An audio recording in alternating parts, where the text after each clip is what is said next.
You're Wait, making me this is so so self-conscious. I'm the only one here. Do I sound good, by the way? How's my audio? Is my audio good? The voice of an angel. You're welcome to record this podcast as well if you want to use it in any way. Bold of you to think I haven't already started. Oh boy. Wow. Mukluk leeching the content, dude. Okay, absorbing the content.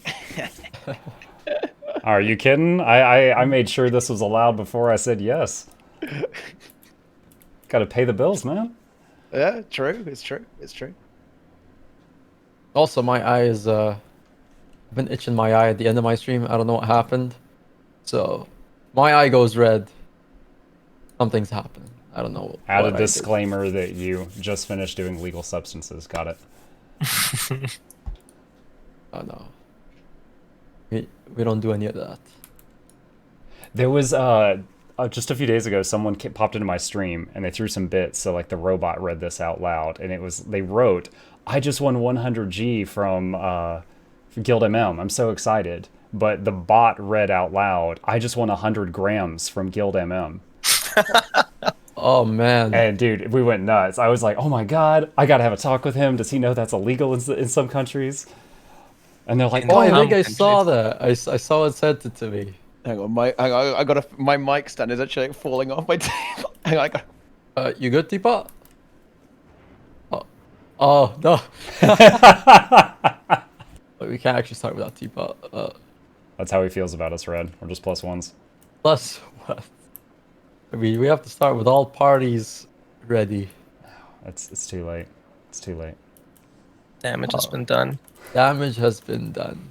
I could see it now on his YouTube channel. It's like new video. GuildMM, MightyTeapot, and two other guys discuss the happenings of Drizzlewood Coast. Need a slick name for the podcast. Yvonne's If we're office. running with the earlier joke, it'd be Teapot, GuildMM, and friends. Ed Fred. Oh boy. And like all four of our pictures would be on the cover, but two of them would be noticeably larger. I've made sure that all of us are proportionately same size. All right, we got Teapot, we got Mukluk, we got a man named Red, GuildMM. We're here to discuss some big pointers in a way and discuss more or less the state of the game, and hopefully, maybe learn something from this podcast. And let's get to it, right? So the first things first is we got Drizzlewood Coast. I want to start with Drizzlewood Coast is because this was more or less the map that just came out. There was a lot of hype about this map, and I watched both Mukluk and your stream Teapot when this map came out, and you guys both had actually like quite a difference of opinions. Like I know Teapot, you kind of said things like the map was not very rewarding in any aspect. Besides the actual rewards, you felt like the map was a little too easy in a way, right? Yeah, sure. I'm a gameplay guy. When it comes to gold, I've played this game for way too long, so I don't really need gold at all. I play the game for fun, and I was very disappointed because when I saw the concept for the map, right, this world versus world style encounter, very push and pull, I was very excited actually. I thought, wow, this could be a really cool experience. Fighting against the NPCs, like sieging down towers like that, and defeating powerful hordes of enemies, and it really didn't deliver on that, in my opinion. Right, like I didn't really feel like I was ever fighting a massive horde, and I just didn't feel engaged. Right? It was just too easy. Like there was no challenge whatsoever in the map.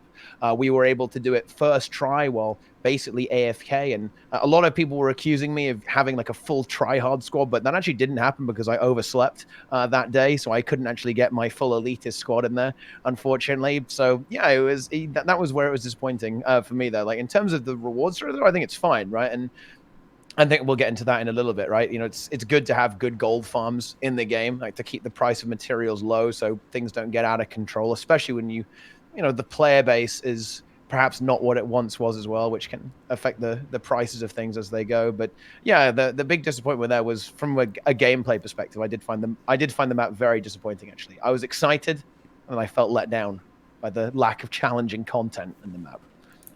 Fair enough. What about you, Muck? I mean, definitely my opinion kind of half overlaps with his. When I saw the concept, I for a minute I thought it was actual player versus player, but then quickly learned that it was not. And then we went in it, and then it was just it was like if World v World had an easy mode.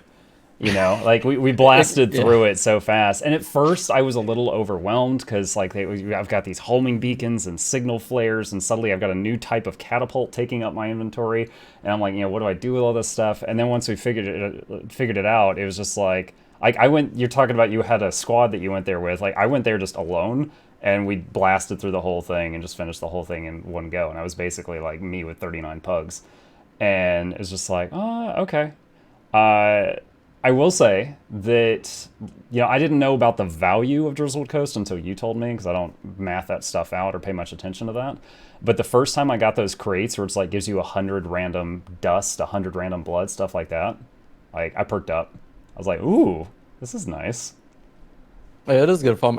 Red actually and a couple of people did some calculations. This was the first week though. First week, second week when the map obviously had more activity and before the obvious drop in prices of materials. What was like the gold per hour? Was it 40 gold, 50 gold first week? Oh yeah, we were like easy 50 gold, 60 gold, just because of how spiked everything was. That's the same time that the new amalgamated gemstones came out, and those things went up in price.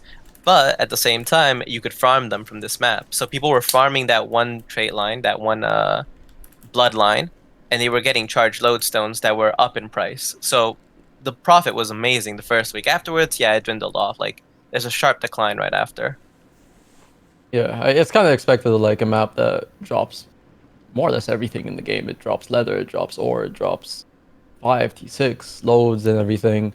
For me personally, I think the map, in a way, could have had the potential. Like they missed kind of the mark on the map in a way of like making it like something like Silver Wastes or Dragonfall, a map where like people continuously always are in there. And I think it's just because the way the meta was done, it feels like it's all over the place. Even though you could actually get this map done on your own without even the commander really. Commander obviously makes things faster. But I think it was kind of just maybe missing the mark on making this one of those maps that stand out. Like, yeah, this would be a map to keep people in. Well, I think that you're going to see this map played for a long time because it is quite a low effort and high profit map, right? I don't think that there's necessarily a problem with that. And when it comes to like the kind of the chaotic nature of it, I almost feel like that's intentional to a certain extent. Like it feels like that's the intended way that the map is supposed to be played out, right? Like it is this battlefield, right? That you can just kind of go and perform a whole bunch of activities on in a wide variety of areas, and it's kind of okay for you to do that, right? So I think that's kind of by design the way the map plays out. And in terms of like the whole gold per hour thing, I mean, yeah, there's always going to be like a really big spike and a really big fluctuation, but I think it's actually, in a way, kind of it's important that that new farms keep coming out and keep providing different ways of obtaining materials into the game. I think that's kind of a good thing because you don't want the community to get stuck, right, on one farm forever, right? I mean, we've kind of seen this with Silver Waste to a certain extent, right? Like, I mean, how long has that been going on, right? So I think it's good to bring new farms and new ways of earning gold into Guild Wars 2, right, through new maps. I don't necessarily think that's like a terrible thing. And even like the spike at the start, I mean, it's kind of inevitable that you're going to have some kind of spike like this, right, in some way, right? Like it's when you've got a completely new type of map, like the rewards are kind of I suppose they are unique in a way, right? There's no map that really rewards you like this outside of Drizzlewood, so I think it's expected and pretty okay as well, right? Like inevitable with the approach that ArenaNet took with the reward structure on the map, right? There was always going to be this kind of shock to the system as the rewards started coming through on launch of the map. Okay, well, going on the rewards, actually, when the map came out, we actually had a couple speculations, and then the one that we actually stuck with the most was because when this map came out, we were like, this has to be nerfed within a week or two. Just the amount of materials it drops, there was no way this map wouldn't be nerfed. It was given a buff, if anything. Yeah, it was actually given. The only thing they've nerfed was the karma. Initially, you could sell the contracts for karma. You could actually sell them on the trading post if you don't want to consume them. So they nerfed that. So that killed obviously that market. But Now, if I can, let me ask you a question on behalf of like people that haven't been here forever. 'Cause, like I myself have been actively playing the game like 14 months now. Do they have a history of nerfing zones soon after they release them, where they've gone too far? yes, they've nerfed. Yes, Stan. For example, they've nerfed Silver Waste. Let's go back to Silver Waste. They've nerfed Silver Waste within its first 2 weeks. And it's Silver still Waste- fantastic. It's still fantastic because the way Silver Waste is run, and even though it's not an efficient farm as it used to be, the way that made Silver Waste unique is that your pace in the map, you could actually get it. You can control the pace of the map of every meta, every chest farm. A good map would get a chest farm, the bosses, the forts, all of that done at the same time, and a good commander would be able to control the pace of that map. That's why that map was great, is that the pace of it can be controlled in any way you want it to, and then you could efficiently farm it as much as you wanted to. So this is one of the reasons why it's kept that map alive even after they've nerfed it. People have insisted it's a dead map and whatnot. The other maps that they've nerfed Arg Basin. If anyone remembers the AB multi-map meta, where I think Teapot would remember this. You go into AB, you loot the chests, you swap to another meta, loot the chest, another IP, loot the chest, and you could get a lot of ectos because of this. So, I then after a totally while, tried that in the last year when I discovered AB, personally for the first time. I was like, I wonder if I could swap maps to loot these boxes again, but it didn't work. I didn't realize it ever did. yeah, no, they got it nerfed.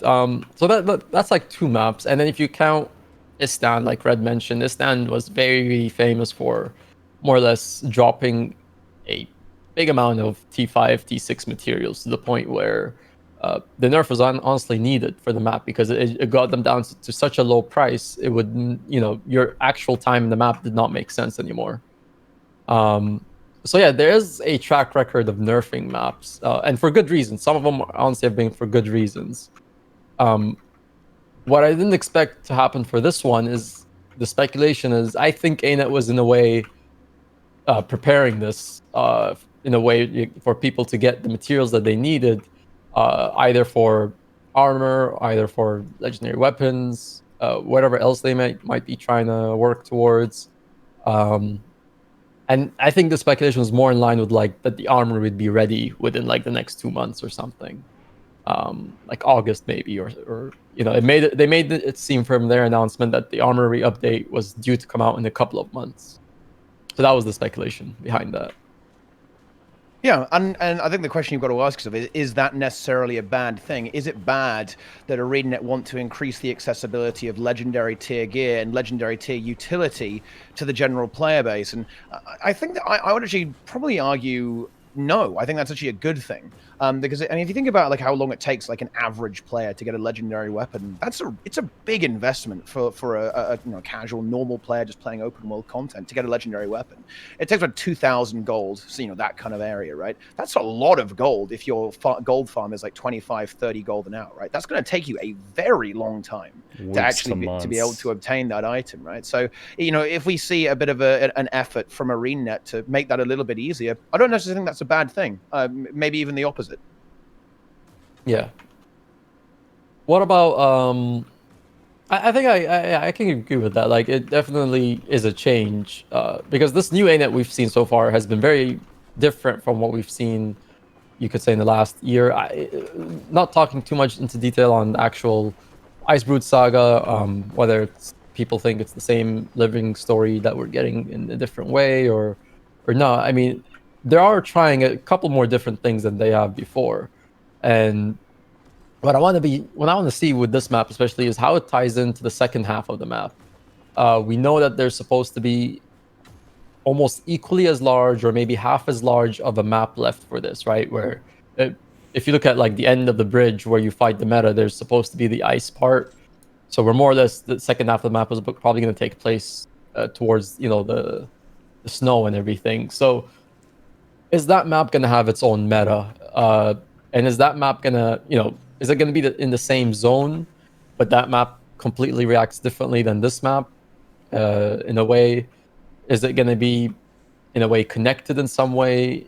I would assume it's going to be like Biora.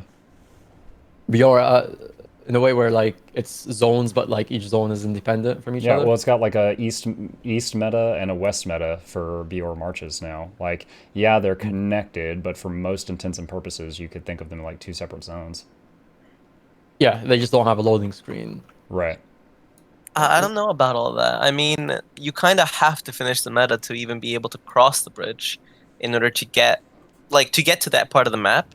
The only way to do that is to actually complete the entire meta, and then you're able to access that part of the map. Like, are they going to let us then do a second part of the meta? Right now, it takes about an hour and 15 minutes to finish the entire meta from start to finish, right? And this is going fast. If you're going at a normal pace, I'd say an hour 30. Will people be enticed to stay an extra possible hour to 2 hours for a second half of a meta? Because if they kind of like cut it off and they make it so, oh, hey, don't worry about the rest of the map being contested, you can just waypoint or airdrop to the frosty part, even though we can't cross the bridge. Like, obviously, I'm talking more of like thematics of the map and, making it more flow, I guess. Right. But yeah, like I feel like we're definitely gonna have to. It's gonna be elongated, right? If it's gonna be elongated, it's gonna take a lot longer in time, and there's gonna be more effort. Will people want to put that type of effort in? And will the loot and stuff that you get from it be rewarding enough to keep people there? Like as Teapot said, you're not getting a lot of engagement, to be honest. You're the hero that's jumping from point A to B back and forth, helping out, doing your part to push it a little bit. But if you're not there, you could just, farm the supply bowls and still do good and still get gold if you want to. So it's like, will they give us something something more substantial, like a good boss fight, like some good bosses, maybe multiple of them? I don't know. Something like that, I think, would have to be done. If not, this map is fun. I like it. I just see it getting boring if they just add kind of like oh, hey, you fought this, the normal guys. Now they're going to be the same guys, just a little frosty. Yeah. Would you prefer Well, I they mean- add a new world boss like Drakkar or something? I think that's almost more likely. I think you're going to end up seeing that the maps are quite joined. Now, I have to, unfortunately, I think it's very unlikely we get like this meta map where you have the two maps literally joined, where you have to beat one to do the other because of the way the living story works, right? You kind of have to, own. You have to own that episode, right? So it's kind of weird. What do you do if you don't have the first episode, right? What are you going to do there? So they're kind of limited in their design space there, unfortunately, with what they can do. I think. However, I think that would be really super cool, and I think they will try and escalate. Right, we're going to be going into this different terrain area, right? Like a very different environment. Using like this more corrupted. We kind of saw that teased in the story, right? With the strike mission, and also with the story where you fight this legion, the Frost Legion, right? The brand new legion that has now been formed because of Jormag's corruption, right? So I think we are going to see some escalating stuff there, and perhaps some more boss-focused stuff there as well. I think this one was definitely made to feel like a very kind of down to earth, on the ground. You are a soldier, right? You're a soldier in this map. I think you'll go back to maybe doing some more traditional hero stuff, maybe in the subsequent episodes. That could be yeah. I think it also comes down to is that if they want the new map to be treated as a separate zone, even though they're in the same. Let's assume they're the same map, but like Muk said, like it's a different zone in a way where it has its own independent meta. I mean, they could simply counter that with like a nice waypoint to solve the issue, right? So it doesn't really. Like I don't see them like not adding a waypoint to that map at least. If it's gonna be as big as this one, they might need at least one waypoint. Because I can't imagine people running from the start of this map to get all the way to the end of this map. They have that little cool airdrop thing. Oh yeah, they could do the airdrop thing maybe even.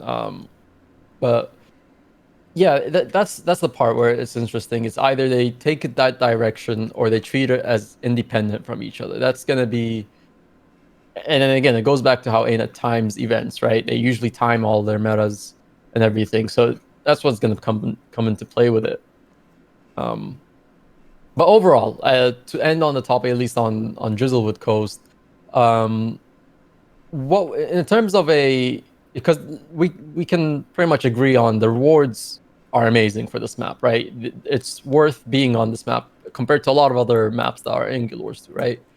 For the most part. You know, for the viewers that might watch this on any of our channels in the future that aren't like barons of overflow, do you want to give the general public like some numbers? Like, how does this map compare to like Silver Waste or Dragonfall, which were the most popular spots before? I actually, yeah, okay, we can give an overview. So, peak for this map was obviously during about 50 gold in the first 2 weeks. That significantly has dropped. I would say this map right now is giving about a 30-ish gold per hour, uh, which is not too bad, but it's pretty decent. It's in the middle for like a map meta. Uh, 30 gold per hour is okay for farming. Uh, Dragonfall slightly tops this still for about up to 40 gold, because Dragonfall, there is the whole idea that you are, you're actually able to generate more ectos in that map from the unit gears and everything, or unidentified gears for those that don't know the term. Um, Comparing it to Silver Waste, I'd say this map is worth being more on Silver Waste. However, an organized Silver Waste might be worth your while than this map, because if there's nobody doing anything on this map, like I'm on an empty map right now, there's nobody commanding it, there's nobody really leading events. The map is actually almost finished, somewhat finished, uh, and there's not much events that we can push out. So like this map in some way does need some sort of mini organization to get it started. So, Silver Waste does as well, but Silver Waste always runs itself in a way, because people already have been accustomed to it. They already understand that this is what you got to do to move the map. So I'd say it falls in line just below Dragonfall. That's my take on it. I think that's okay. If you have a lot of these maps kind of around the same area, that's where you want the maps to be, right? You want everything to be balanced, so you don't have one map that's just way out ahead of all the others, right? It's a good place for it to be, I think. I like having options, because then you can do the one that you consider fun. Exactly. I mean, this map in itself does give you some options too. You can switch between which legion you're getting the accommodation points for. So you're getting different loot if you need it. Maybe you need some more wood or some other stuff. You can always just change your accommodations. You get rewards out of it. The one big thing I think that should be focused about this map is you are getting laurel. You are getting clovers. So mystic clovers you can only get by rolling in the forge with spirit shards, mystic coins, ectos, and you can also get them via fractals, if I'm not mistaken. 2 per day from a fractal merchant, or PvP or World v World reward tracks, or every 28 days login reward. Yeah, so if you're not doing PvP or World v World, because there are plenty of players that don't want to even touch those type of contents, and you're just doing PvE content, this is kind of like your fix. You want some Mystic Clovers, you don't want to do any player-to-player engagement, this is it. It's not the most brain-dead content, you will have to do something, but you kind of just run around, push some stuff, make sure the thing gets to the end, and almost like Silver Waste, you just pop the chest at the end. It's pretty easy, actually. I think the one thing I like about this map is the fact that it actually tells you what events are going to be up. Like, it pins every event that's up in the map, so you could pick the events that you want to go to. And I think that's like helpful compared to other map metas where some people usually, especially like a newer player, wouldn't know where to go in a way. This is very new player friendly. This it pretty much like handholds you through the entire map. Someone that just picked up the game, has Path of Fire, and logged on during this time has probably one of the easiest farmings that they can do in the entire game, aside from Silver Waste. Yeah, and I think this is something that you can kind of see creep into a lot of ArenaNet's game design. They really like stuff to be new player friendly, right? I think their core audience and the players they're targeting are people who don't play the game right now. And I mean, that kind of hurts. Kind of hurts for me, right? You know, I've been playing the game for a long time, and they're essentially not developing content for me, even though I've been here for ages. That that sucks from my perspective, but I can understand why they would do this. Guild Wars 2 is an old game, and they need to drive engagement with players who aren't as invested and who haven't played the game before. And when you have this MMORPG that has such a big history to it, right? You want to have these ways where a new player can kind of get their foot in the door, right? And I guess there's just not enough time for the old dogs around these places, which is a bit unfortunate. But hey, that's how it goes. I feel like it is kind of true. Like, well, no, not kind of. I don't want to say 100% true because maybe the wrong person might be watching this. But anyways, don't take this the wrong way. But I think it's just the fact that this game is always focused on the casual aspect, and of course that's the main audience, right? Any game focuses on the main audience, but usually, a lot of those casuals do end up becoming veterans at some point in the game, right? You're not going to be a casual for a long time unless that's how you intend to play, right? There are casuals who become veteran. I think Guild Wars. No, I don't agree with that at all. Actually, I think most people who play Guild Wars 2 they stay casual, right? And that's fine. Yeah, I agree with that. I'm not toxic. I was waiting for someone to say it. People should play their game how they want to, right? They should enjoy the game however they see fit. But no, I would definitely say that Guild Wars 2 is a game where you stay casual. And you keep playing casual. I don't think there's some crossovers. Obviously, someone that might actually start committing. I mean, I wouldn't expect it's a big number of people that go from casual. GuildMM, you call me casual. GuildMM, hardcore gamer. Soon, TM. Maybe. And here, my first thought was Sim Souls, master of the GG. GGing every raid, huh? Every raid, every fractal. Anytime he hears a mesmer noise, he's gone.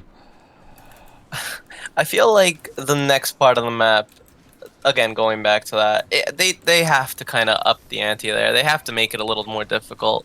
Give us some more. We're going into Bangar and Jormag's territory, right? The big dogs of this whole saga, right? We're going to their house. They best have some type of defense. You can't just walk through their house and be like, all right, we own this. No. There has to be some push. The push and pull.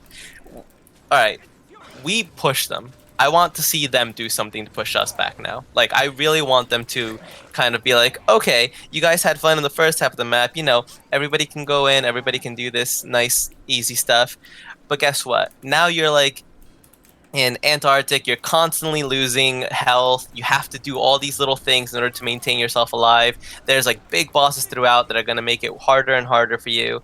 And at the end, when they all die, like this one big like epic boss comes out and he can actually wipe an entire map. Like I know they won't do that. No, Teapot, I know, trust me. Like I'm saying these things and I'm like, all right, I'm thinking about a different game here. But Red's like the guy that goes into Dark Souls naked and just like kicks open the boss's door and is like, get out here and kick my. Bruh, I played one boss in Dark Souls and I'm like, you know what? I'm good. I don't need this in my life. No, I don't need to relive those memories on this, but in Guild Wars, I would love to do that. I think they never have the intention of, allowing people to fail in the map here. In raids, it's different because raids, there's mechanics, there's things, there's rotations, a lot of factors which allows the failure to happen. And same with, you could say PvP, where more or less, I mean, that's competitive gameplay.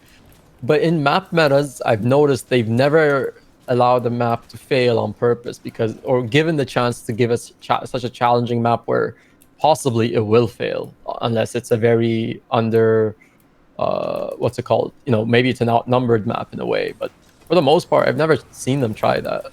They always want you to succeed.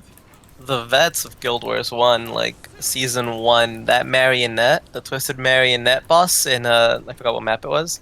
Lorna's Pass, I think it was. Lorna's Pass, yeah. That was a fun map. That Oh my god. Again, nostalgia, rose tinted glasses, but something that could give us like, oh, world's first boss kill, and like actually be after a week or two, maybe. It's not gonna be a week or two. I know, again, talking nonsense here, but it'd be nice, man. It'd be nice to go back.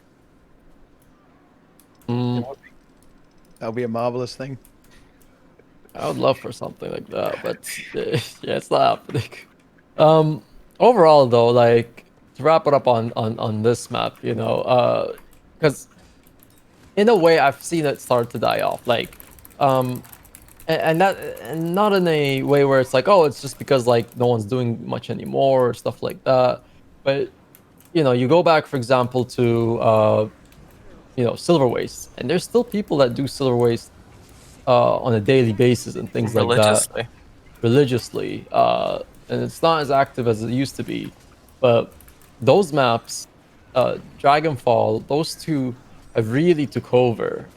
This map still needs potential. I'm sure it still maybe requires another 2 months before someone could say it's a dead map. But like, you know, you could already see that like there's only maybe one IP or two IPs throughout the day now. Like I'm noticing there's a decrease from 4 or 5 to like 1, 2 now. Um, and that's not good for a map that just came out either. Well, I think this is a kind of a pattern of behavior, and I'm conscious that we want to move on here, so we can segue into something else after this. Yeah. But this is a pattern of behavior I think you see in Guild Wars 2 in general, right? I think you see this very up and down pattern in the way people play content, and Arena kind of dug their own grave on this, in my opinion, with the way they design their content, right? They design their content to essentially be very story driven, very single player focused, and you know, you beat it and then it's done. Right, and that's exactly what's happened in every single map, and it will always be this way while they release this content, because Arena don't typically focus on replayability as one of their design pillars. They just go, okay, we're going to make a really polished, single player, soloable, story driven experience, and then we do that every 3 months. So, you know, Guild Wars 2 kind of ends up being more of like a TV show, right, than an actual MMORPG, which, in my opinion, I don't like that, right? Obviously, ArenaNet does like that. But yeah, so I think it's inevitable that these maps go up and down, because not only is the content designed that way, the community is also conditioned that way as well, to always be looking to move on to the next map, the next piece of content, the next set of achievements, right, the next story episodes to experience, right? That's just the way people approach this game, because this is how it's always been for a very long time, and it's what Arena encourages in their player base. Yeah. This is actually a good segue into the state of the game kind of discussion. And maybe we could go a little bit into that before the Armory. Speaking on that, like, do you think this? I mean, because I agree with you, it does feel like they really do love this model TV show of a way. Would you think like some of these maps would have been just better used if they added? Because once there's achievements for the maps, it's usually only in line with that certain update it came out in, right? There's achievements for it when the update comes out. And like you said, once there's a new update that comes out, the previous map doesn't really have any update to it. It's just another map with another set of achievements.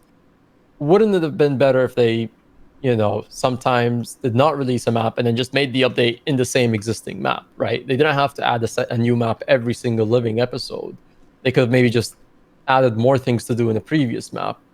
Kind of like how they did with like a bit of Dry Top and Silver Waste. They kind of had that bit of an experiment with that before they kind of, you know, decided to go with the whole Living World Season 3 model of adding maps as they go. I think if they were to do something like that, they would have to implement phasing the way that World of Warcraft does it. Because you'd have like using your example, new player comes to Drizzlewood Coast, they've never been there before, they're seeing the start of the Drizzlewood Coast campaign. But then a player that's further along in the story would be in the same zone, but they would not be able to see those new players. They would be seeing the zone looking different because they're further along chronologically. And that'd be possible, but it's not something... off the top of my head, I can't think of any instances of phasing in this game where they would do that. No. No, because the map comes out usually in line with the story itself. So the map is adjusted to the living story. And yeah, like if they added the second story to it and the map changed in a way, then that would make sense. But they don't do. That's kind of, I think, the one of the issues is they try to keep each map in its own, you could say, bubble in a way, where like it's part of a bigger story, but it's still at the end of the day that map it's a bubble at the end of it. It's there's nothing changing in that map that's besides its meta that's continuous whenever it comes up. Yeah, this is one of the things they've stated, right? Every map in Guild Wars 2 is in its own slice of time, and just stays like that forever, which is interesting. I was wondering why they didn't go with the cons to it. whole, like I know they don't want to do the. Initially, they tried with Living Season 1. If you guys remember with Living World Season 1, there was the whole actual change in the maps, right? Like Twisted Marionette, like Red brought up, like actually made a change in the map. What's it Battle called? of Lion's Arch. Battle of Lion's Arch actually destroyed Lion's Arch, things of that nature. So like, I don't know why they didn't maybe try it. I know it's a difficult model to add because more or less you'll have players that will always be behind, and this was more or less trying to keep players. You have to be there to always experience it. Otherwise, you missed the whole thing when it was live. But I'm wondering, they could still incorporate it in a way, like Muck said, like phasing, where people see a certain map before they've done the content versus people who've done the content. I'll say that would probably be a major undertaking for ArenaNet to do that. So I wouldn't see it happening. Like, could it be done? Absolutely. Do I think that's likely? No. ArenaNet is not going to change their model, and the reason is because, yeah, as you said, they did start off with the Living Story Season 1 model, but it turns out they weren't able to maintain that, and all the devs were just dying while trying to maintain that. So yeah, and it's going to be like this forever. Like this is going to be my my Doomer take on Guild Wars 2. This is it, guys. This is how the game is going to be until the expansion at the minimum, and probably after it as well. Like what you see here with ArenaNet's development cycle in the Icebrood Saga and with the expansion pack is peak Guild Wars 2, right? It is not going to get better or worse than this, in my opinion. And I'm not, I haven't said what I think of that yet, and I'm sure we'll get to that. But in my opinion, like this is going to be a pretty static development cycle, basically for the duration of the game, like for however long that is, probably like 5 to 10 years, potentially. Teapot dangling the carrot in front of us. I gotta wait for it. Wait, you said 5 to 10 years? Wait, I thought we'd have Guild Wars 3 by then. Oh man. Well, that's why I said 5 to 10, right? Like it depends. Guild Wars 3 MOBA. Yeah. Oh boy. The release date for Guild Wars 3 is right after Half-Life 3, guys. I think we might be talking a little bit too soon too. Like, how many episodes do we have so far in Icebrood Saga? We have like I forgot what they were talking about, but I remember them saying somewhere, and maybe I was dreaming, but I remember them saying that they were going to go back to previous maps, to things in the past. And I swear to God, if that was like visions of the past, I'm done. But they said that they were going to go back and do things in maps that we have already been in. That could be Quarteria, that could be other maps that are tied to it. They added Path of Fire and Heart of Thorns to the same game. You buy the box, you get both. So you could technically go back to any of those maps now with this story. Are they going to do that? Are they going to have the players do that? I really don't know. They are a little friendly with that, so I don't know if they'll make someone go back to like Tangle Depth, because you need to do the entire story to get there technically. But we could see them maybe going back into at least Quarteria maps that aren't terribly difficult to get into in the first place. The thing is about Icebrood Saga, and this kind of falls more in line with state of the game, is it's just not very different from the other Living Worlds. It's the same thing. They just named it a saga, and the saga is more or less just a chapter of adventures, right? So I would expect at the minimum that this one be a longer season than the previous ones, just based on the way that they called it a saga. Maybe fall in line with that, right?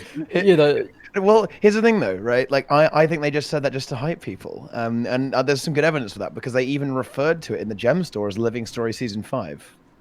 Right? They have called it There you go. interchangeably with Icebrood Saga and Living Story Season 5, and I don't think they're necessarily going to really do that because look what the story's progressed. Right, we're about to kind of get to work on the big bad, right? And we're 3 episodes in, and we're already about to have maybe a confrontation with Jormag, or at least one of the main antagonists, Bangar, and his corrupted legion of Frostchar, right? So I would be surprised if we had more than 6 episodes. And again, I don't think that's necessarily a bad thing. You know, I've been enjoying the story. The story content quality, in my opinion, is very solid.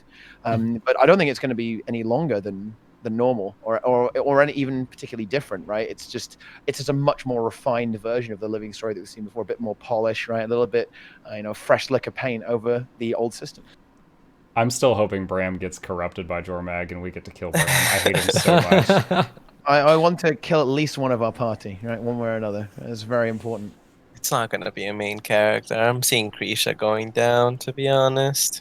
Honestly, maybe Braham. It's his time to go. He just complains. I don't. Dude, he has a higher body count than half of the villains in this game, of like our allies.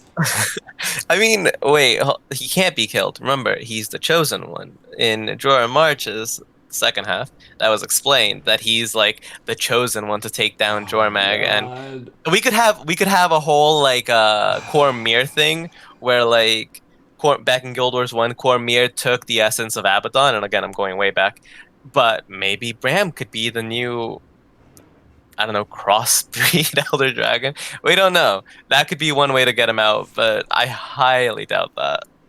My man's not about to take credit for my commander, who basically does everything in this game, and everyone else takes credit for Chahern the story. 2.0. Like, anyway, but yeah, like going back to it, like, yeah, Teapot, you said one thing that's correct. Like, their story's on point. I don't have any problems with their storytelling. It's really well, but like you said, it's a TV show, and then making you wait that 3 months. I know the story is worth it. I would say the story is worth the wait. I enjoy the story when I play the game. Wants partner, but gotta give some positive points a little bit. But thirsty. But like it is like, and I think a lot of the newer casual players are okay with it. They don't mind it because they're still doing stuff anyway. They still have to work on their armor. Ascended, for some people, they're still working on Ascended.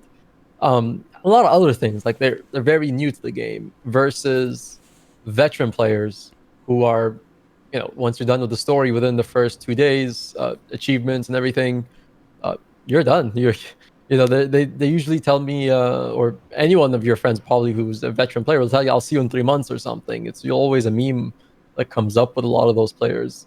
And I know it doesn't cater to them anyway, but that's kind of the problem, is that like it's just very small content in little bits and pieces. Like maybe if they structured it in a different way, I think it's consistent. 3 months, 2 months, and I think we've been getting it in 2 months for this season has been good. Like it's been consistent, but it's still very short bits of things that people just, the map is empty after a week, 2 weeks. It's not really, people are already back to like either AFKing or doing something else, or for some people, they just wait till the next update. And I think they could really capitalize on those people that wait between an update, have more things to do in a way. And maybe, adding something else to the previous map.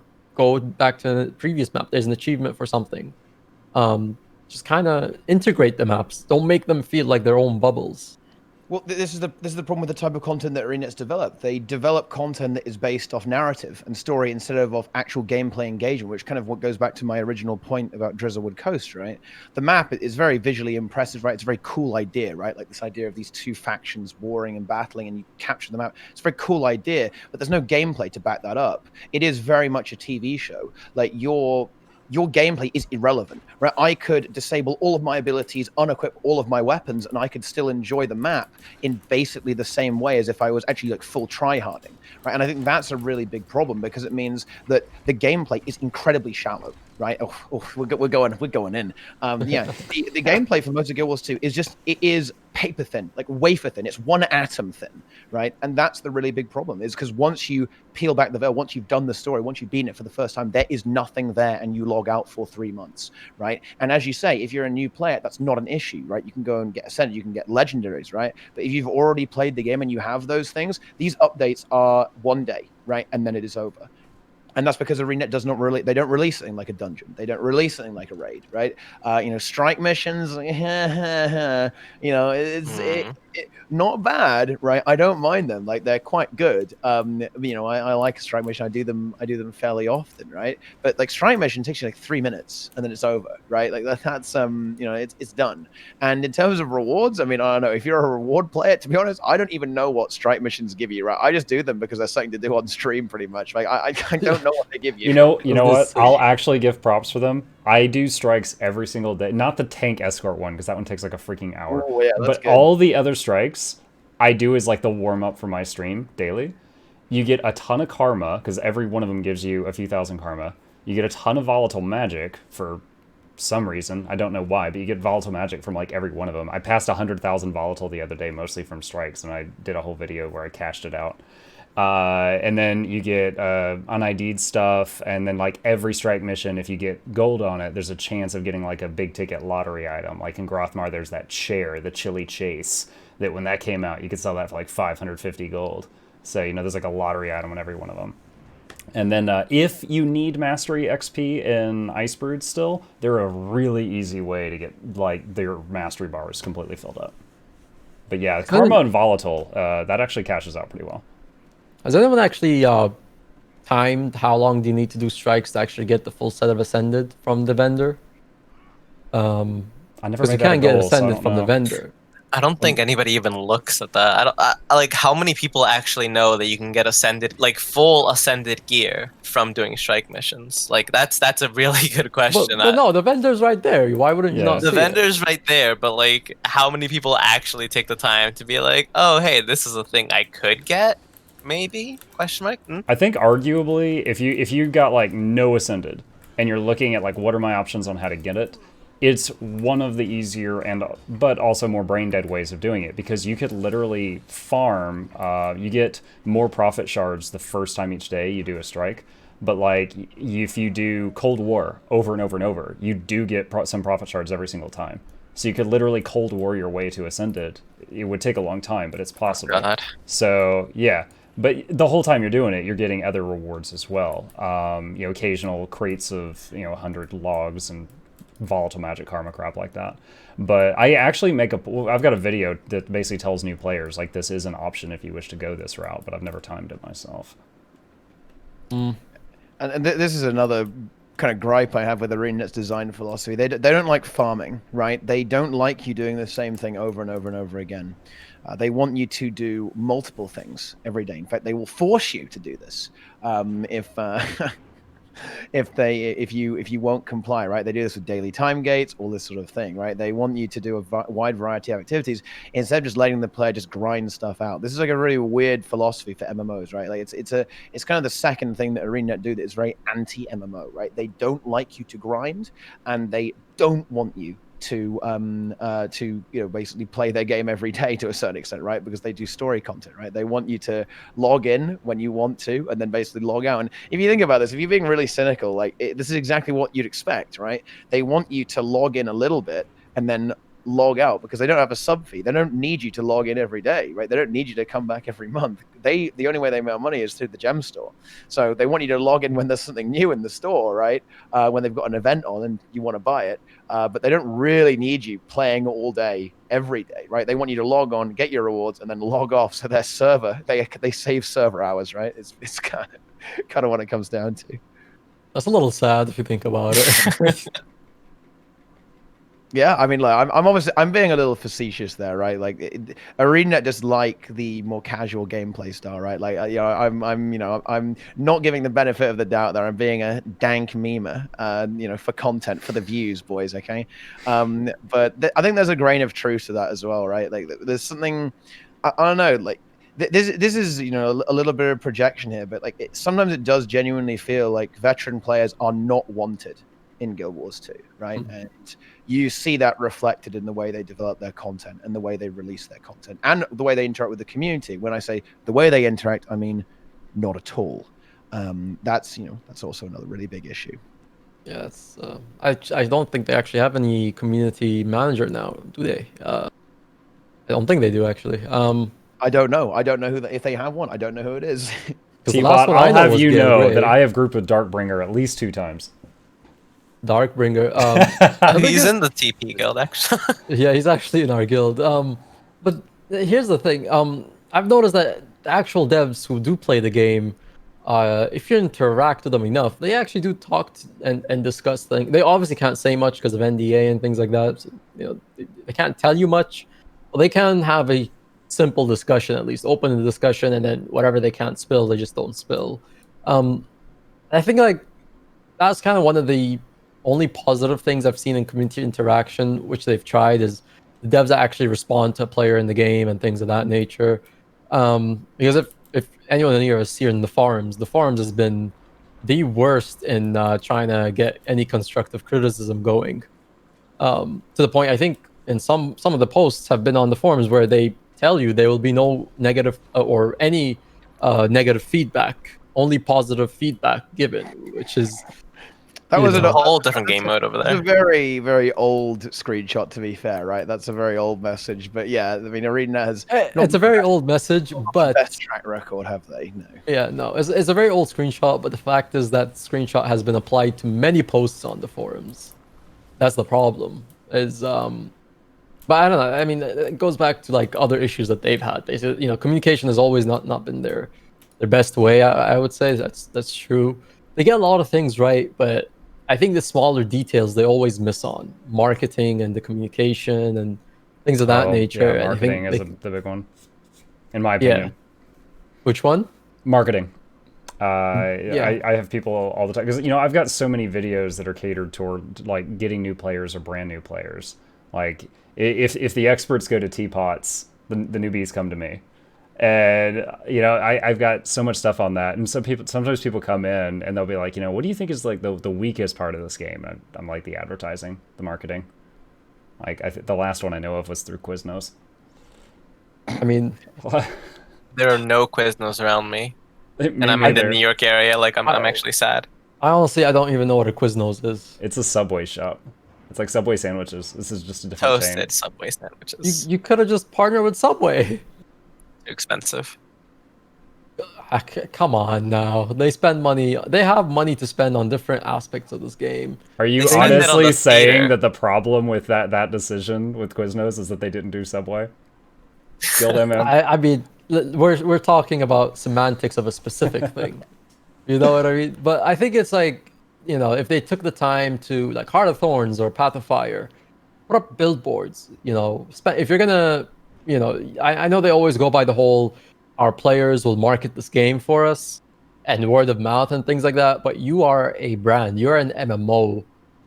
That is, that's part of what you have to do as well. Like, no one's saying put up billboards in the most expensive parts. No, they actually did. I mean, like they had an abstract commercial once of this like lady coming out of a pool and turning into a Norn, and then there was the spray, the graffiti guy.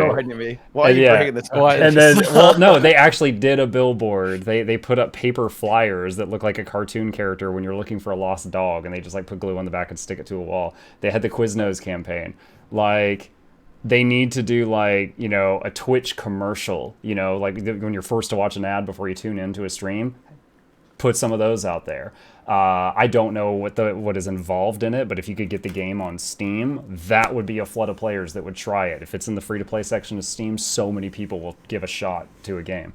Stuff like that. You don't need to be going around in the real world and putting up papers on walls or on billboards. Like, that's not going to do it. Have you ever bought a game because you saw a billboard that had a screenshot of the game? Raid Shadow Legends. Honestly, the commercials for Raid Shadow Legends are very impressive, I have to say. Like, they spent a lot of money. I'm sure they do. I hear they hired real orcs. Like, they're amazing. Yeah, I actually want to know the names of those champions now. But That's just one of the other aspect flaws, and then not to kind of jump too much off the discussion. But I think like in more or less, their content team is more I believe that they have more content team focused on living story, and I feel like it might be. I mean, who knows what their ratio is, but for me, it feels like there's kind of an imbalance. There's too many people working on living story, not too many people working on programming newer features into the game, newer modes into the game, and not a new mode in specific, like something entirely new. Like, you can't make anything from the previous dungeon codes because they have the whole spaghetti code thing. But you can still make your own version of a dungeon. You're still a new team. You still have access to make another dungeon. It just won't be what it was before. You know what I mean? I don't think they don't focus anymore on content that they've done before, and I don't know why. Like that was content that was very successful at the start of the game. If I could rephrase what you're saying, I think we would agree on this. Is we'd love to see if there was a team for PvP, a team for new raids, a team for new fractals, etc. Something like that. Yeah, I mean, or this is like another really. I mean, this is like the ultimate epic fail here. Like Arena, instead of developing an idea that they had that's good, they'll just say, okay, right, that's dead. Let's make a new one instead. Right? So in a way, they are doing what you want, but they're not doing it in a particularly productive way. They'll just say, you know what? They'll go, oh, guys, no one plays raids.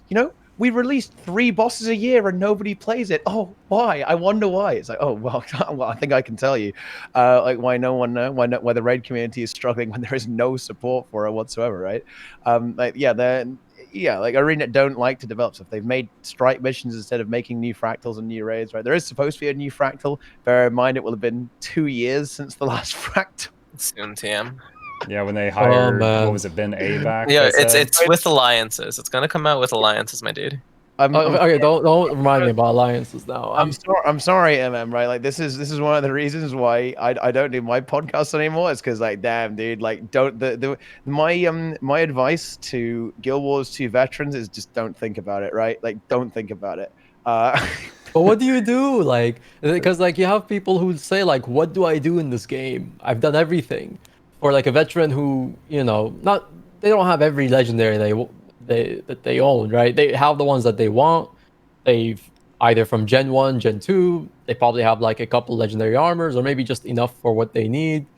And then they have their achievements. And like, what do you tell a veteran player? Like, what do you do? Do you just tell them, just come back every 3 months and then play and then go away for 3 months? Or do you tell them? This is a super easy question. This is a really easy question to answer, actually. And this is going to blow a lot of MMO players' minds, actually, because I know a lot of people don't play like this. But the only way to play Guild Wars 2 long term is to play it for fun. If you play this game for rewards, you will not find it enjoyable. Go play World of Warcraft, go play Final Fantasy, or basically literally any other MMO. Go play old school RuneScape, right? You'll have a rewarding experience there. The only viable way to play Guild Wars 2 long term is if you actually like the gameplay, not the cookie it gives you for clicking on it, right? Okay, yep. That's the difference. If you play this game for cookies, you will burn out and you will quit, right? This is not a cookie game. This is a gameplay game. Hence my focus on it earlier, right, in our discussion. This game is all about, is it fun? If it isn't fun, then you are not going to play the game, right? Because there's not going to be enough content and you will just quit. You need what you're describing is like games with gear treadmills. You need one of those for nonstop cookies, where they like raise the item levels like every 3 months, crap like that. And Guild Wars 2 doesn't have that. Now, I want to be very clear there. I actually think that's a good design. I actually think that gear treadmill is it's not 2005 anymore, guys, right? We can actually make a game that's fun in and of itself. We don't need to have a cookie to have fun, right? Like what the hell do you think this is, right? I think Guild Wars 2 is good design on that aspect, but I think they really struggle to kind of maintain that model, right? They struggle to actually provide a compelling experience for players to play the game long term. I would say some of that like fun can also come with like being in the community, being in a guild, even having a group of friends to play with. Because for me, I do enjoy what I play in the game, trading and everything, but a lot of it has to do with the fact that like I get to interact with a lot of people, and if I didn't have that interaction, I think I would have had more burnouts in this game than before. Like, I've had burnouts in this game when I used to play more of kind of like a lone trader kind of thing. And I'm sure a lot of people do, but you know, I would say being in the community really does help in a way. And I think, well, a lot of guilds go out of their way, and I think a lot of Discord, Guild Wars 2 Discord communities go a lot of their way providing that sense, you know. But I feel like it does have to be more integrated in the game, you know. Yeah, this is this is a galaxy brain take from you, It's not even a meme. I'm not being sarcastic there either. This is actually, again, one of the, I guess you could argue, fundamental failures of Guild Wars 2 is that community is irrelevant because none of the content even is close to requiring it. Why should I interact with another human being when I can just hold my W and one key and like face roll over the entire content, right? Okay, and the answer is you wouldn't, right? Like I understand that Arena like to play how you want, and again, I think that's good. You know, play how you want. I'm actually really, you know, it's weird actually. A lot of people think I'm like this mega hardcore, super try-hard elite. It's quite the opposite. I'm a really big advocate for new players and accessibility within the game actually, just as a whole. But the problem is that it's okay to have a lot of content that's easy, like open world. That's absolutely fine. I've got no issue with that, right? But I think the problem is when nothing in the game requires you to even interact with another human being, right? That's when you have an issue.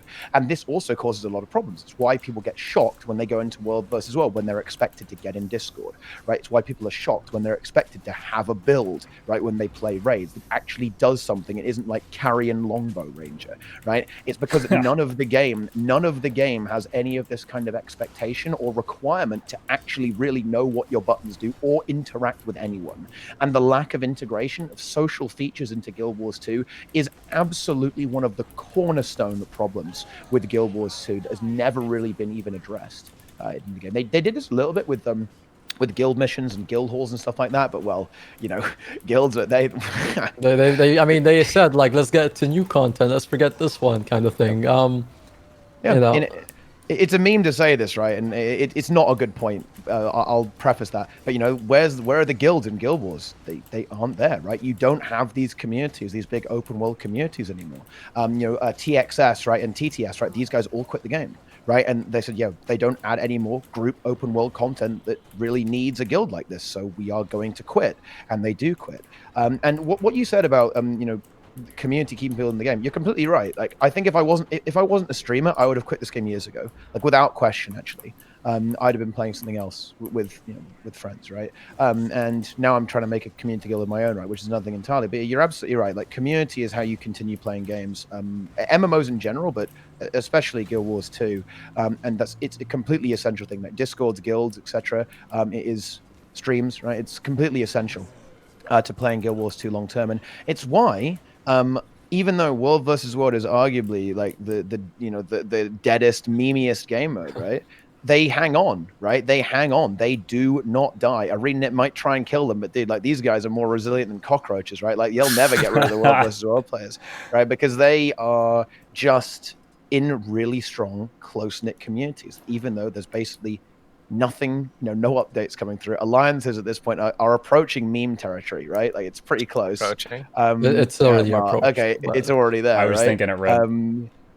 But you know, they stick together because the game is fun, right? And this is something that about World versus World that not a lot of people know. Like, the game mode's actually really good. It's probably the most interesting game mode in Guild Wars 2, right? That would be, yeah, that's debatable, of course, but I really like World versus World just from a design perspective.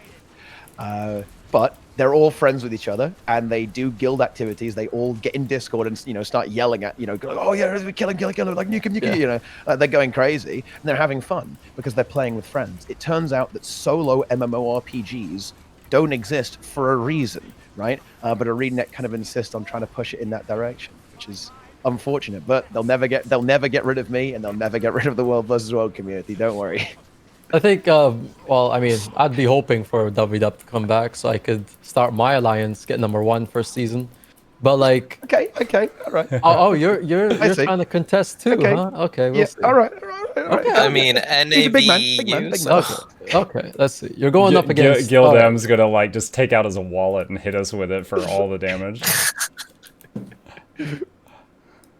Oh my god. Yeah, your in-game wallet, not the one that's out of money because you order food every night. Listen, I got to start talking. Some of you guys have got to make this a little bit more PMA. I've been like straight roasting ArenaNet for like the last half hour. No, right? I think it's just the honest opinion. I was trying to let you crash and burn so that GuildM could have your partner slot. Oh man, I kind of feel like the whole partner slot for me might be difficult because I trade in the game. How could I don't know. Fair trading. I don't want to get into it. All But right, like, here. How about here? Real talk. So, GuildMM, have you played the game since launch, like without a break, 7 years? I've been playing since Guild Wars 1. And Teapot, you too?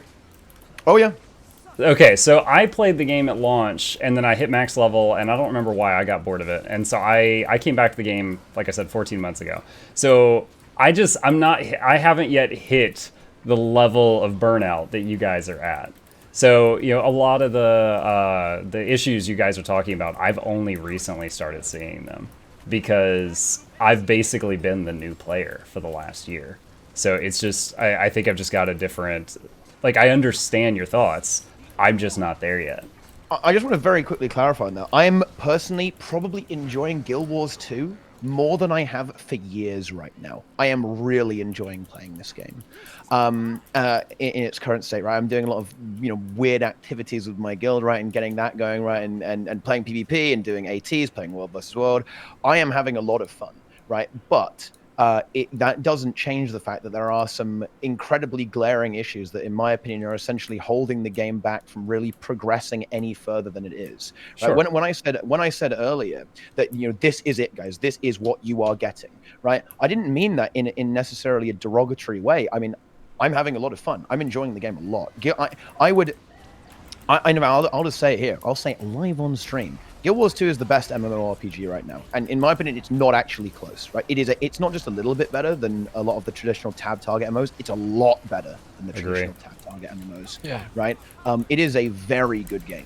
However, it kills me, right, when I see these problems that are holding it back from like actually making a dent in the market, right? If you go to a Twitch streamer like Asmongold, right, a World of Warcraft streamer, and you mention Guild Wars 2, you're going to see the chat filled with Omega lulz, right? Okay, like the game, They think it's a joke. I'm glad you said that because I couldn't do it, Mark. I appreciate that. I appreciate you being here for me, okay? Right? Yes, I'm happy to be your fall guy. But yeah, like the game is a meme, right? Because it doesn't focus on multiplayer content that much, right? And it really kills me because the game is so good, right? The game is so good. Almost anyone who plays WoW or Final Fantasy would absolutely love Guild Wars 2, and I'm sure you can attest to that, right? Seeing as you have a lot of new players in your community, right? Yeah. Who have come from other games. Like, I myself played WoW for 10 years before this, and before that I played EverQuest for like 7 or 8. So I was actually shocked at the level of enjoyment I got from this. Like I never thought I'd feel that level of fun from an MMO again because I had just done so much already. And I was shocked that this game has kept me coming back every night for the last year. Yeah.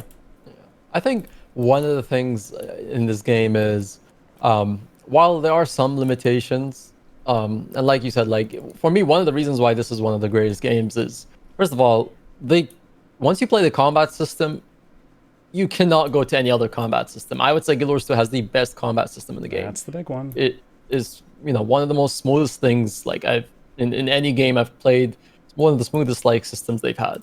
Second, now like this, and this is like probably why they probably push Living Story the most. They are really good at telling stories. Like if you go through all the seasons, they have crafted really well made stories that have really, you've actually, as much as this is, some of them kind of feel like a TV show, you feel like those characters. Like people actually want Braham to die, people want Timey to die. Oh, very much. There's actual things like with a lot of these characters like at a bigger level than most of the other. Like I've never felt the same way in when I played WoW. It was just I'm raiding. Every night, I'm just raiding every day and things like that. So it was like, WoW deaths aren't permanent. Kael'thas is coming back for the 3rd time in the next expansion. His second death was merely a setback, so that's why no one takes death seriously in that game. Yeah, so like here, that's the thing. It's like here they made a connection, and they're not afraid to actually kill off people in the game. And then you're like, oh boy, I hope they don't kill Ritlock or anything. I mean, Aurene, how long did that last? I'm not sure. Yeah, I mean, she could be an exception though. That one's a dragon. You can't just kill a dragon like that. True. Although she had like shards up on her neck and everything. I'm not sure how that would. She ate a lich. It's fine. You just walk that off.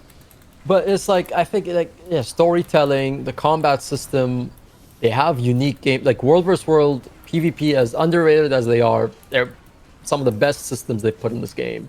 And when you tell me like how is this game doing, you know, the PvE system of this game, like the PvE mode of this game is doing very well. Open world and story is probably the best. And yeah, maybe Fractals and Raids is not getting the love that it needs. But in general, yeah, when you look at this game, it's doing very well. And the one thing I've loved about this game is the fact that once you reach level 80, it's improving your skill. It's nothing about, you know, once you get legendary armor, that's it. There's no higher tier weapon item that you have to keep striving and striving. And every 3 months, your previous weapon is obsolete, your previous armor is obsolete, and you have It's to not keep about the catching up. cookie. Yeah, it's not like yeah, exactly. It's not the cookie, as Teapot says. It's not the cookie, but it's more about you improving as a player and actually getting better. Which is good design, by the way. Very good design. Yeah, exactly. Maybe he'll stay partner after all. That's the save. See, I think this is what splits the community in two, though. This is where you have new players that are coming in that haven't touched this game, that haven't played it as long as veterans have, and everything is great about this game. As a brand new player, everything would be amazing.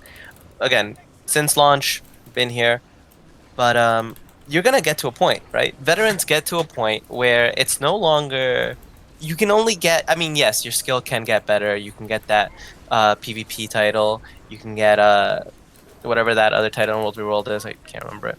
Or you could be Dominator. that one. Yeah. Or you know, you could do all the challenge modes in every single raid, all the CM raids. But once you do that, where are you left, right? Like, as a veteran player, I'm just like, I love the game, love the story. I speculate all the time about what's gonna happen next, where are we gonna go next, why can't how the hell did we get there? And I'm just like, all right, cool. But like, what do I have to do currently? I mean, for me currently, right now, thankfully, I found like the whole TP and overflow community, and since then, it's just reinvigorated the game for me.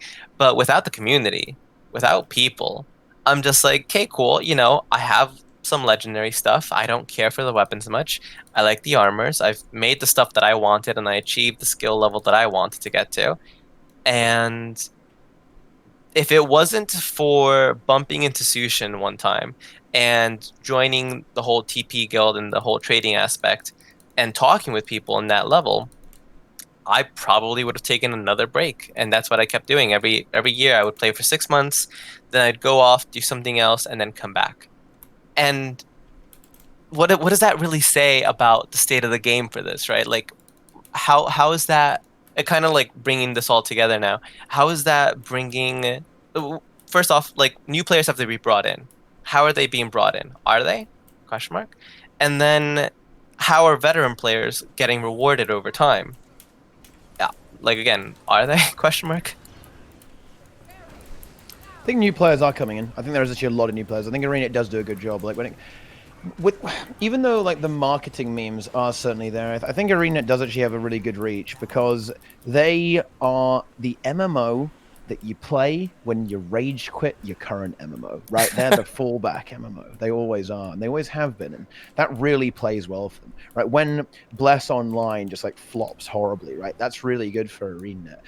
When Final Fantasy is having a bit of a content drought right now, that's great for ArenaNet. If the World of Warcraft expansion Shadowlands isn't good, then it's great news for ArenaNet, right? And I know that sounds a little bit weird, but I'm not joking, right? That is honestly how the Guild Wars 2 system works. It's the game that is so different from other MMOs that people will rage quit their MMO and like fall neatly into ArenaNet. It's good stuff. It's like the comfortable best friend that girl always goes back to after she dumps that like douchebag. But then it's like, you know, a brand new guy comes by and it's like, hey, comfortable best friend, I'm gonna go over there. She'll come back later on. She'll be like, why can't I find guys like you? And then that guy is like, but you could just choose me. It's like, no. I'm a guy like me. I think yeah, like kind of wrapping up the state of the game in a way, and so we can move on to a bit of the armory and then maybe just a bit of quick speculation on Kantha. Um, Overall, like closing statements on the state of the game. What do you think could improve, or what do you think you would like to see the company improve on? What do you think is something that they're doing very well at this current state of the game right now? And let's start with Teapot. Okay, so wait, we wanted to do what is something that they could improve? They could do better? Something they can improve on right now, something that they're already doing very well, so that there's a positive and something that they can work better on. Something positive. Okay, they have a very good game. They have a very good product, and I think that we have actually genuinely seen movement to improve from ArenaNet with regards to communicating with the player base and developing game modes, particularly PvP and World versus World. With the addition of CMC into the mix, I genuinely think they're doing a good job there. I think they stumbled a little bit with coronavirus, but I expect very good things about the next balance patch, and I think a balance patch is huge. It's really going to completely, hopefully, change the way PvP is played, maybe even change the way PvE is played. And I think that gives a lot of longevity and life to the game. So I really hope they continue to do that. Now, I will say that they did stumble a little bit, and so that's also something they also need to kind of improve on as well. They need to make sure they keep doing that and consistently communicate with the community about that and improve their tempo, right, their pacing, and the way they get that done. It's very, very important to do. But that is a good thing. And the thing they need to improve on is they need to add repeatability to their content, and they need to make it genuinely engaging instead of just like a TV show, right? You know, I don't have a problem with movie games, right? Like there's plenty of really successful ones, right? Like stuff like Last of Us, that's a good game, right? Okay, it is a movie game, but it's still a good game. I think that just doesn't really fit in with the MMO genre. I think you're much better off having a lot of repeatable content that will get you logging in every day. You want to play that. You want to log in with your guild, right? And that's kind of segues into the final thing. I won't take up too much more of the time here. I think we need to see drastic improvement to the social engagement, the social dynamics within the game. You should be excited to log in to play with your friends, right? Oh yeah, we're going to do that raid today. Yeah, we're going to do Wing 5 CMs, right? We're going to do Doom CM. We're going to play World Bus. We're going to play that daily AT, right? And we're going to get further in that daily AT. That's what needs to be driven. We want to upgrade our guild hall, right? We want to do those guild missions, right? We want to speed run open world bosses, right? Like that's what we need to see inspired within the Guild Wars 2 community from ArenaNet, right? Like some genuine social dynamics, like some social dynamism within the game, because that is how you keep your MMO sustained even when you don't have a lot of content, right? Because ultimately, no amount of content will ever keep you busy. WoW can't do it. Final Fantasy can't do it. No one can do it, right? It doesn't matter how hard you make your raid. The players are going to beat it within like 2 weeks, right? Or whatever, right? Or however long it takes. And Guild Wars 2 isn't going to go super, super challenging. So, that they aren't even going to get to there. But that's fine because you can sustain your community by having a good game and having a lot of social interaction, because playing games online is fun. It's why we're still here, right? Very much. Muck? We should have had him go last. That's going to be hard to follow. All right. So I feel kind of like the new guy on the block when it comes to the community. I've very much re-fallen in love with this game over the last year. As someone who's played MMOs at this point for almost 20 years now, I was shocked at how much enjoyment I get out of this playing it every day. And, I think I'm still in the starry-eyed stage. I'm not at the old, disgruntled, just trying to get my paycheck stage that, some of the vets are at right now. But, agree. It is a fantastic game. When I am talking to other people that are thinking about playing the game, I find that this game is a very easy sell. And to be clear on that for anyone watching this later, I don't mean that I'm selling them the game. I mean, it's very easy to convince someone who's interested to download it. Like the, free to play all the way to maximum level, and WoW, it's free to play to level 30. And in Elder Scrolls Online, it's free to play, but you've got handcuffs on. Stuff like that. Like there's all these other games, like there's nothing that offers like this is free to play, no subscription fee. The DLCs are free when they come out. What? Like that's insane compared to most competitors. It's just you buy the expansions and then miss the DLCs. You could grind gold and buy them from the in-game shop using gold to gems. if you really want to do that, and then it's not pay to win, like all of that is fantastic. So I got a lot of good things to say about the game. Things they could do better. I know that the game has a history when I wasn't here of being really slow to update when there's a problem. Like something's OP, well, it's going to be OP for a year, problems like that. I know just recently we had the Omega patch with like 700 changes when CMC took over. That was really nice to see, and I've been bragging about that to new players. Like, yeah, there's new people in charge of balancing, and things are looking good right now. It's a good time, stuff like that. I hope that trend continues. I would love for it to be even more frequent, but I also understand, that things are weird right now. They're working from home. They're in quarantine. Their voice actors can't even get to a microphone right now, stuff like that. But overall, I like it. I would like to see, coming from WoW Mythic rating, it really shocked me when I found out that challenge modes, you only get those bonus rewards on the very first kill. That you don't get those every time. That blew me away. I was like I don't need like the long-term cookie, but I need a little bit more, like give me 1 more gold or something for killing this boss on such an insanely higher difficulty. Like do something there. I would love to see that. Like that's not even me. I'm not a challenge mode person anymore for raids, but I would love to see that get kicked up a notch. Let's fix that.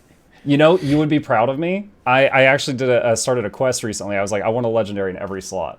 And over the last 6 months, I did Aurora Vision, Conflux, Transcendence, and I'm currently working on Coalescence, which is the entire reason I stepped into raiding a few months ago for the very first time. So I'm chipping away at those 150 LDs for the Coalescence. Ah, fantastic. That's something to do. We'll make an elitist of you yet. Oh, yes. Get my nose a little higher every stream. Soon TM he will be on our side. Red, do you have any things you want to say? I pretty much would kind of agree with everything that Teapot was saying, that they need to add a little bit more of a social aspect to a social game. The PvP scene, they have a lot of, there's a back and forth. There's a leaderboard, right? There's rankings. There are things you can look at, right? A Worldly World, same thing. There's rankings. A thought would be maybe they could have leaderboards for clears on raid wings, on dungeons, fractals, strike missions. What if they said, oh, top team did this. This is their names. This is their builds. It's like they'll show you the little things here and there. It might be a little extra work on them, but I'd be excited to do a raid and be like, oh, hey, look, we're like number 300. Let's try to bump up. Next week, we're like number 250. I'd want to continue that point. Obviously, there'd be other teams that are going a lot harder. And yeah, you're building more of a little bit of an elitist thing there, because a lot of people are going to be like super try-harding and getting like a sub 1 minute Sabbatha kill. And it's like, okay, cool. Well, that's not going to happen with us. But it's something to engage the entire community to be like, I want to beat that record. The world record for this boss was 1 minute. I want to be faster than that. And then it gets engagement, right? It gets the community to do something, to achieve something greater. And I feel like something like that, they could even have a speed clear for world bosses. Like, how cool would that be? Like, imagine trying to defeat Drakkar the fastest.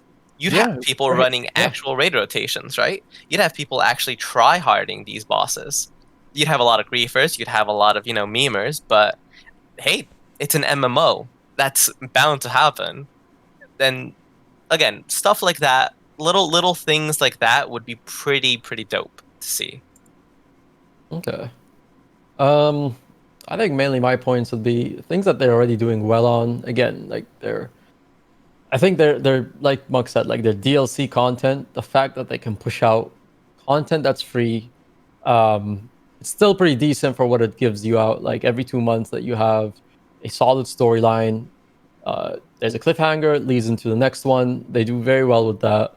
The maps are honestly well done. The maps are really well done. Minus all the talk that we said about like them being their own bubbles.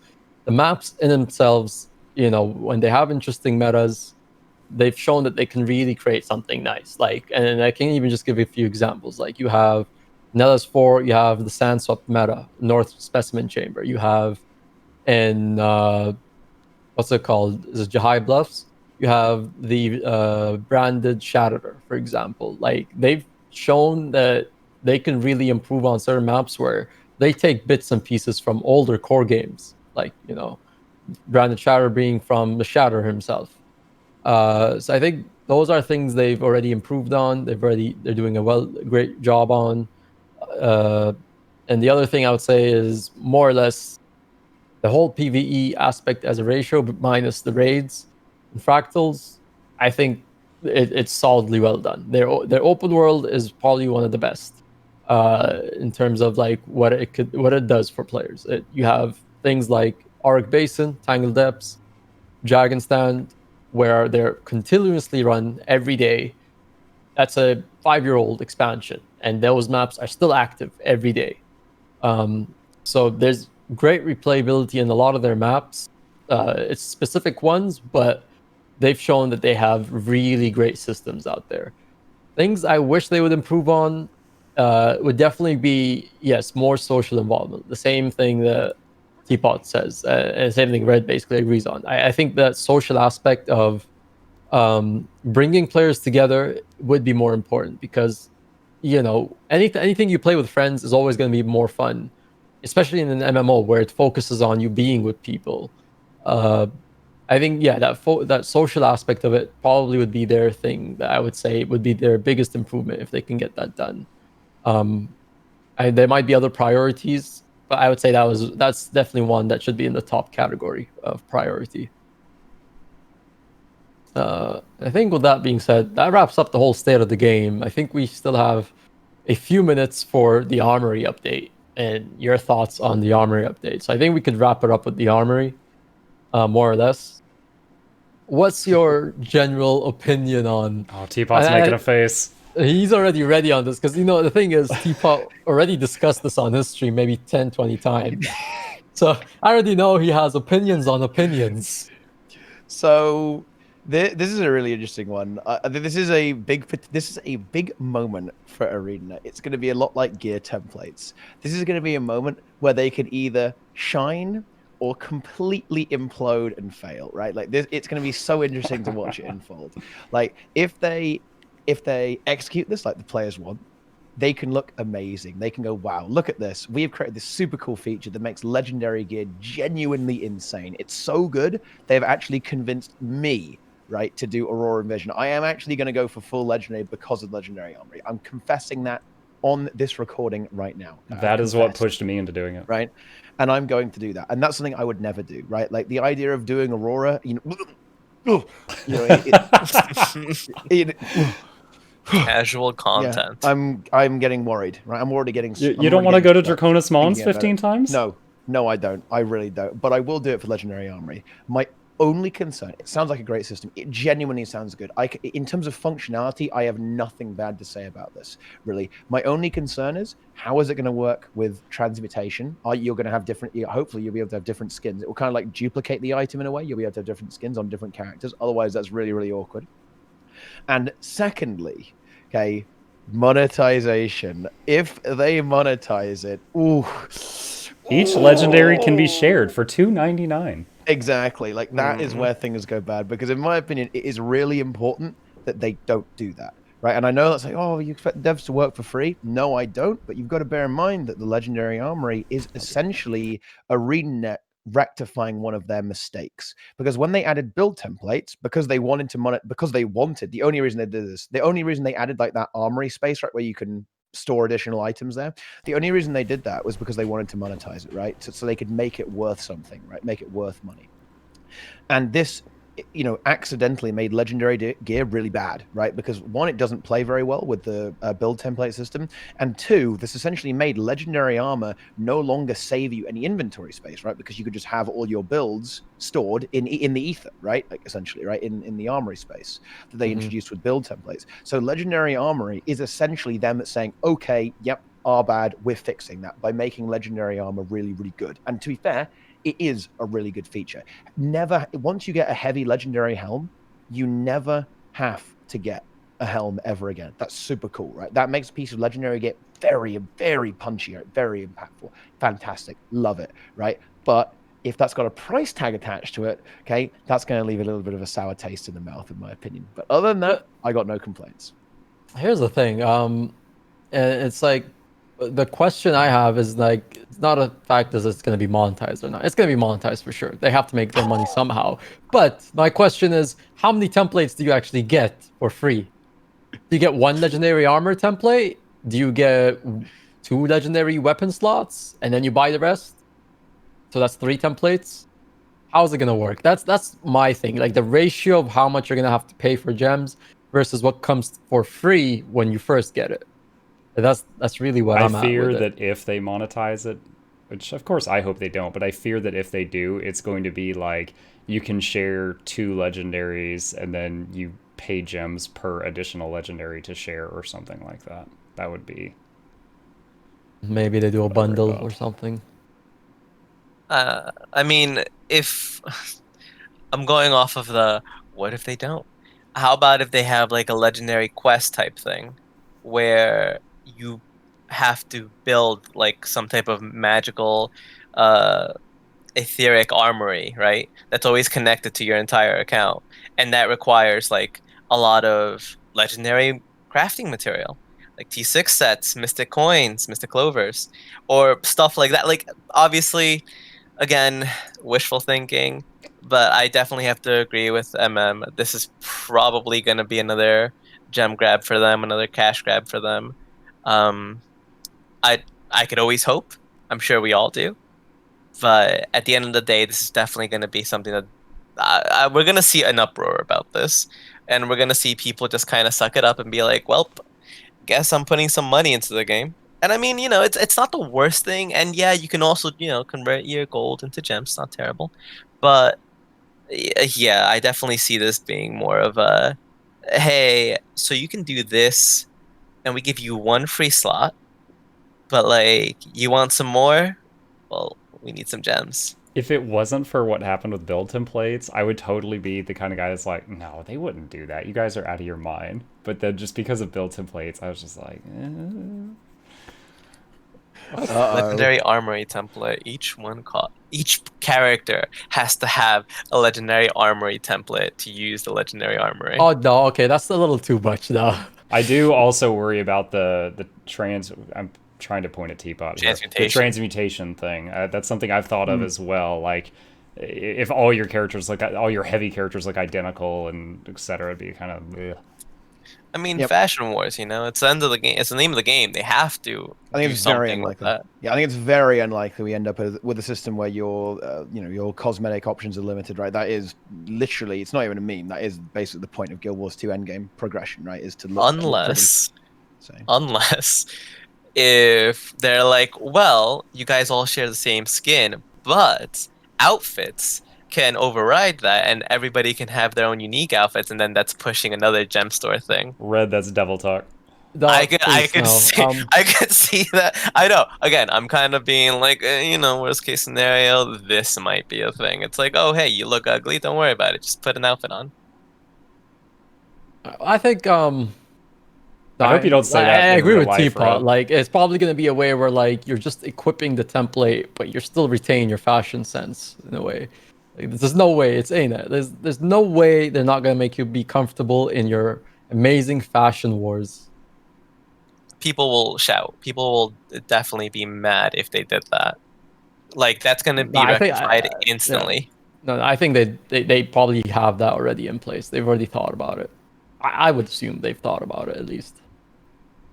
I just have a few more minutes, by the way, just to let you know. Well, let's see. What else do we need? I think the armory kind of was the shortest thing to really talk about. I think the only thing that's left to say is when do you actually expect it to release? At least 6 months.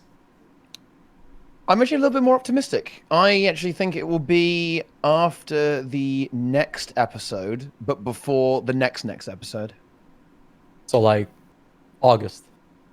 Maybe around that kind of area. Yeah, maybe like 3 months from now. 4 wins too. When they released that forum post, because there's been 2 posts about this. The one where they announced it, and then there was that second post. There was like, it basically said, "Oh, we're so glad to see how excited you guys are about this idea. We're totally going to do it now." And I was just like, "What? Like, Were did you you not just- already doing it? Yeah, I thought you started this 3 months ago. And it was just like an update that wasn't an update. And it just completely threw my mind for a loop. It was I- a dev that wanted to be like, hey, what should we do next? I don't know, ask the people. I don't think it's something that I know some people are like, oh, it might just come out in the expansion. I think this one comes out in the saga.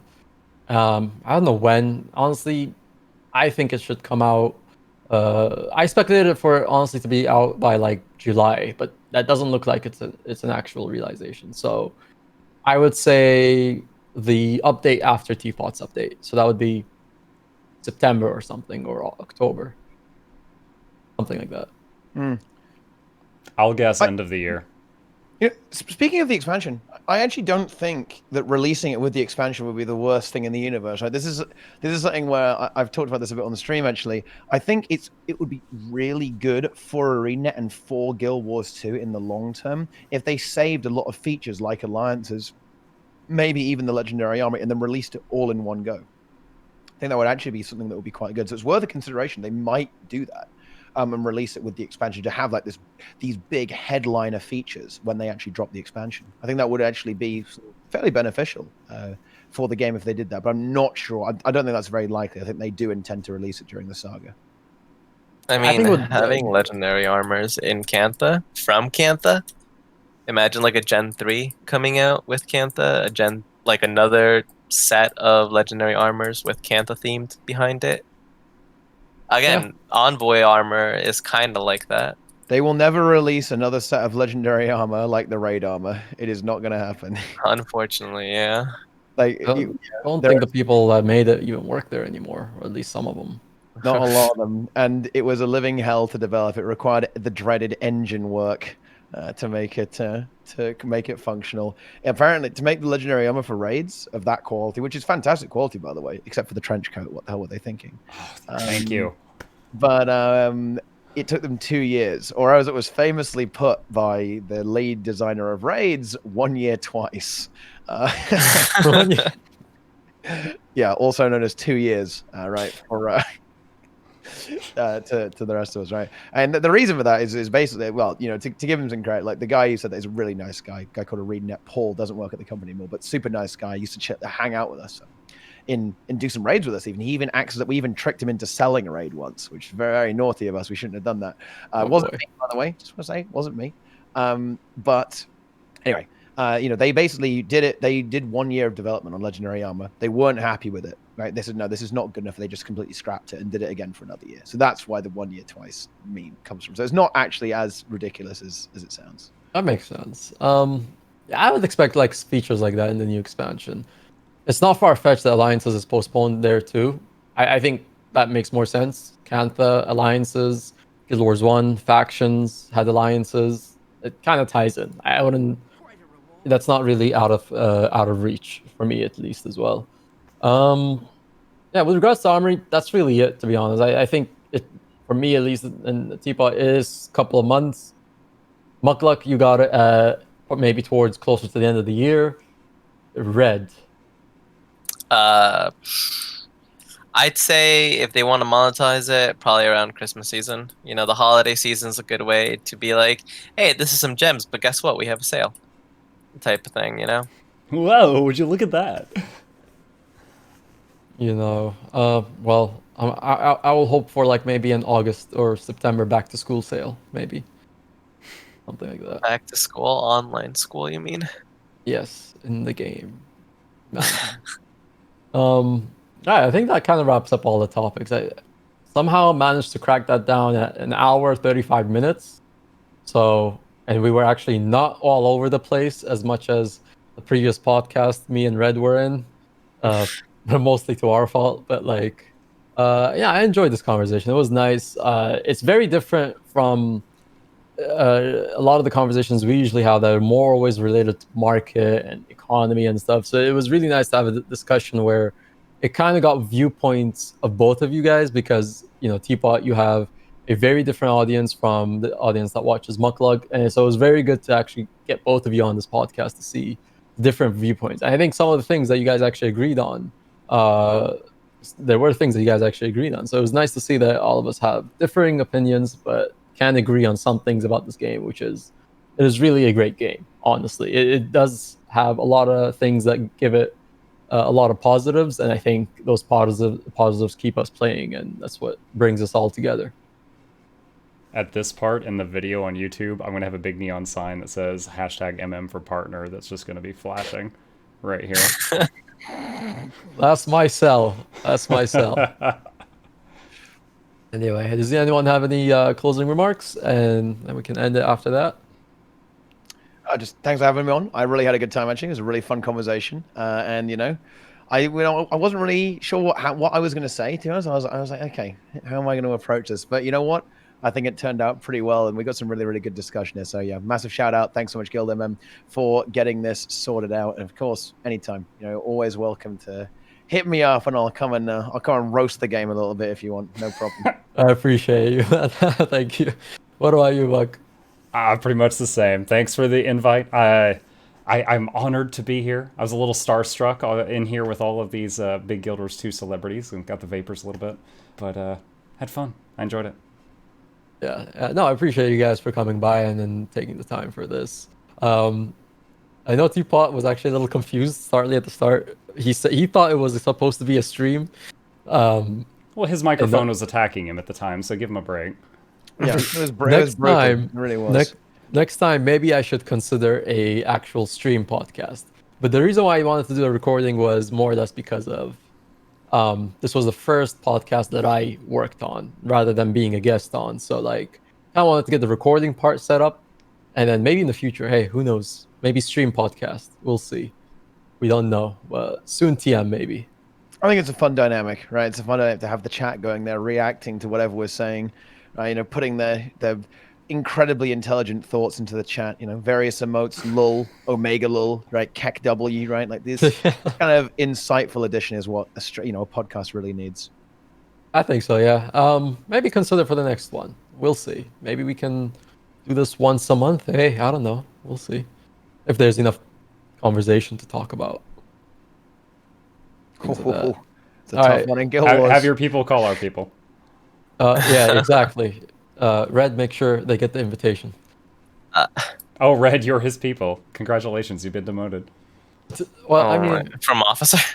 Officer. I mean, anyway. Well, thank you guys so much for tuning in. Yes, stream next time. We'll try and have one on Twitch. It's been Teapot, Mukluk, Red, MM, and yeah, we'll see you when we see you. Love you guys. See you. Thanks for watching.